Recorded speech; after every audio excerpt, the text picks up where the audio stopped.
Welcome back, everyone, to our third video of Matthew 24. A very complex chapter because, well, people make it complex. And I hope to clarify it for you. Last time we were starting off, Jesus didn't know when all this was going to happen, but the Father knows. But Jesus does know it's going to happen.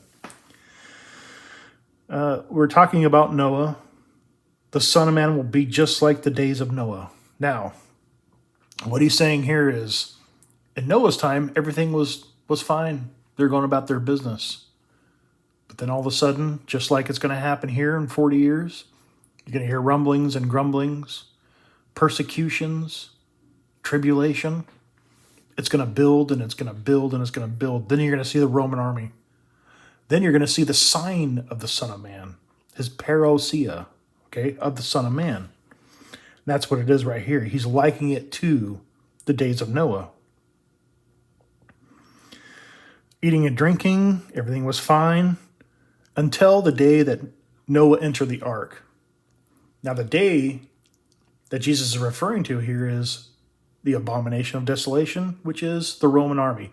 When you see the Roman army, it's over. The decision's been made, the die's been cast. That's it. Noah entered the ark, and they did not understand. They're talking about the people. Okay, Noah's building this ark, but I don't really know why. But when the flood came, oh, now I get it. Now, when you think of a flood, this isn't some tsunami, okay? What this is, if you look at Genesis chapter 7. The earth basically turned on the faucets in the rain. Okay? And just like a bathtub, it started to fill. It just started to fill up higher and higher and higher. At that moment, these people, they didn't really understand what the ark was, and they didn't really understand what was going on until it got real bad. The water level got real high. They didn't understand until that happened. The flood, the cataclysmos in Greek, but it's the cataclysm. And took them all away. Now that's not correct right there. What this actually says in Greek is, until the flood came and lifted them all. There's no away. Okay? They didn't understand the people until the flood came and lifted them all away. What's lifted away? The ark. They didn't understand until the flood came and took them all away. And if you look at Genesis, there's no tsunami. If you have an ark made out of wood, and you have some tsunami come, it's going to bust that ark into pieces. It will hit rocks, it will hit trees, it will hit something, and it will snap into pieces. Okay? That is not what is depicted in Genesis. Not at all. This is not about destruction. This is not about judgment. This is not about any of that stuff. What Jesus is saying here, and this is different than Matthew, because in Luke it says everyone was destroyed. That's very clear, and that's true. The people were destroyed. They were killed by the flood. They all drowned. But only because the water level came up so high that there was nothing. You would be waiting. If you weren't in the ark, you'd be waiting, treading water, and then eventually you'd succumb to it and you drowned. It barely even talks about the humans drowning. But here, what this is saying is it's a throwback, like I said earlier. They're doing like a throwback to the Septuagint. They even use the same Greek words. What is it? Lift. Aro. You see that? It's actually a prin.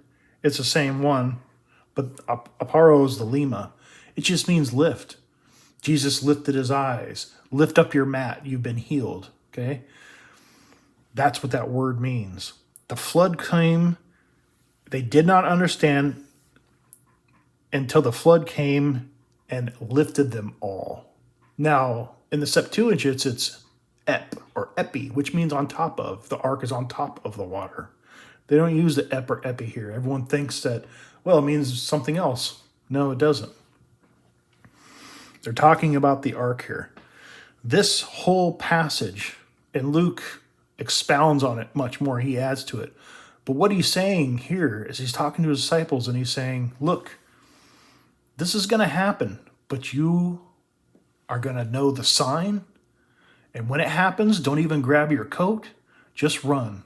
Just get out of the city. When you see that Roman army, the abomination of desolation, run. Just like Noah was saved, you'll be saved. Everyone else will be destroyed. That's not the emphasis. The emphasis is you're going to get out of it. You're going to be saved. Your feet and your knowledge of this information that I'm telling you is your ark. Same thing with Sodom and Gomorrah.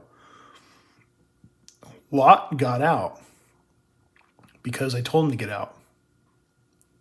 That was his ark, the information. Here the same is true. You're going to get out. It's not about destruction. People have twisted this so much to try to reinforce this, which is also fake. They try to say this is going to happen some other time. It's not. That's a lie. They try to twist this in order to make this more real, but it's a lie. Do you understand? It's not true. It's not correct. They're not talking about destruction or death here. They're talking about, one more time, the people that have this information, the believers. The time will be cut short for them, and they will be able to escape this. Okay? That's what this is saying. The flood came and lifted them all. Okay? So will be the coming of the Son of Man. There will be 2 men in one field. Now he's going back again. He's saying, look, all these people, they're going to be working and getting married and having dinner. But out of those people, one will be, and this is not taken, this is received. This is paralambano. Okay? One will be received, which means I will receive you. Christ. One will be left. Alphiemi. Alphiemi means cut off. It has a lot of different meanings, but in this sense, it's cut off. Jesus talks about, Jesus talks about people's sins being forgiven. Sins are misses and cut off. Your sins are forgiven. Your sins have been cut off from you. Okay? That's the same word here, aphiemi. One will be received and one will be left. There'll be 2 women grinding at the mill. One will be received, one will be left. Now, the people that are running out, as you could plainly see, they aren't going to be there, are they? They're gone. They've left the city. Who's going to be left? Left behind. They're left to their own destruction that Jesus foretold. One will be received, one will be left. In Luke it says, where, Lord? Where the eagles are. Here it's vultures. Wherever the corpse is, there the vultures will gather. But in Luke it puts it after this sentence. Okay? It's not taken. They're not going to be taken in judgment or anything. It's called paralambano, which means beside gotten. Okay? So unless people are saying, you know what, I've been a bad guy, go ahead and take me. Because it's a two-way street when you put in the word paralambano. Okay? You have to cooperate with each other. We gave you the good news, the Gospels, and you received it with gladness. That's paralambano. We gave it to you, you received it. Here it's the person is going to give themselves, okay, basically to Christ. Doesn't say that exactly. I'm going to paralambano you. But what Jesus is saying here is, I'm going to receive you. You gave yourself to me, and I'm going to receive you. One will be received. The other will be left behind in the city, and they will be massacred. Okay? That's what this is saying. People will be grinding, working, going about their business. But when they see that army, boom, they're gone. And they'll be received. The others will be left with the buzzards. Okay? Be on alert. It's going to be 40 years. They don't know that, but be on the alert. He gives more pericopes where he comes in and he gives these parables, and he says, a thief in the night, always beware of the thief, because Jesus is going to come like a thief in the night, right? So a thief in the night, the Son of Man will be coming when you not think he will. And then he gives this little story at the end. Blessed is the same who masters finds him doing when he comes. Now, what he doesn't say here in these stories is, oh, be on the lookout, and I'll be back in like 3,000, 2,000 years from now. No, the master always returns in these stories, okay, in their lifetime. Blessed is the slave who finds whom his master finds him doing when he comes. Truly I say to you, he will put him in charge of all his possessions. This is going to be his reward. My master's not coming for a long time. The master of that slave will come on the day he does not expect him, at an hour which he does not know, and will cut him to pieces. Okay? Do you understand? This is dative. When he says all these things will take place, he's talking about the four that he's talking to, okay? And the last breath of the last man who's standing there listening to this is the time at which it has to happen. Okay? The very second that person dies, it has to happen before that. This is a timeline. Jesus gives it as a timeline, and it happens sequentially. This is going to happen. This is going to happen. This is going to happen. You cannot take something out of it and hold it for 2,000 years. It does not work that way. It's in a box. This is in a box. Do you understand? And it happens sequentially. It starts and it doesn't end until the end. Do you understand? You cannot move it. You cannot bend it. If you look at Mark and Luke and you compare them, you can't get out of it. You can't. He's talking about this generation. You, the people that I'm speaking to right now. Okay? You need to understand that. That's what it's saying.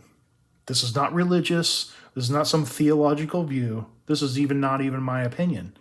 I only take it upon myself as a view because that's what it's saying. If it said something else, that would be my view. But this is what it's saying. These are the words that are being used. I know it's hard. There's this huge disconnect with our modern versions of our Bibles. And they say taken. Well, it sounds like taken. Well, that's technically true, but it's not. That's not what's being said. But they get away with it. And that's why I'm making these videos. Because I found out, to my horror, what they've done. It's really bad. But fear not. God is here, and I'll do what I can as well. So, we'll get into other things when we read other chapters in relation to this. But pay very, very close attention to what's being said here. Just read it for yourself. Ask yourself, why doesn't he say, when I come 2,000 years, make sure he doesn't tell everyone to pass this down, right? I'll pass this information down for 2,000 years. No. It's in that time frame. It's dative. It's very dative. Just read it. Read it for yourself, and you'll know.